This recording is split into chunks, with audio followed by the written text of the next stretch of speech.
ও মা, আজকে আসছে আমি কালেমা চত্বর। কালেমা চত্বরে আসার পরে দেখি ভাই রে ভাই, এখানে দেখি অনেক মজাদার হাঁসের মাংস আর পাতলা পাতলা চাউলের রুটি বিক্রি করতেছে।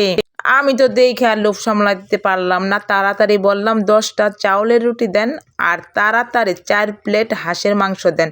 সুন্দরভাবে ভাইরা কিন্তু প্যাকেটিং করে দিল। তারপরে আমার কণ্ঠ শুনে ভাই আমাকে চিনে গেছে। যাই হোক, আলহামদুলিল্লাহ, সেও বলে আমার ফেসবুক ফ্রেন্ড, তার জন্য আমি ভিডিওটা বানায় আপনাদের দেখার সুযোগ করে দিলাম। এটা আমার ফেসবুক ফ্রেন্ড। আলহামদুলিল্লাহ, তাড়াহুড়া করে এক্ষণে চলে আসুন কালেমা চত্বর ভাইয়ের দোকানে। ব্যবহার কিন্তু ভাইয়ের খুবই ভালো, হাসি খুশি সুন্দর কথা বলে। আসার পরেই দেখবেন খাবার কিন্তু খুবই মজা এবং রুটিগুলা যা মজা, পাতলা পাতলা রুটি। কালেমা চত্বরে আসলে অনেক দোকান এখানে আছে, অনেক রকমারি খাবার আছে, ঝালমুড়ি, মোমো, আরও অনেক অনেক চাপ বিক্রি করে, তারপরে চাউলের চাপটি আর অন্য অন্য খাবার। এখনই কিন্তু আইসা পড়বেন দোহার থানা কালেমা চত্বর ভাইয়ের দোকানে।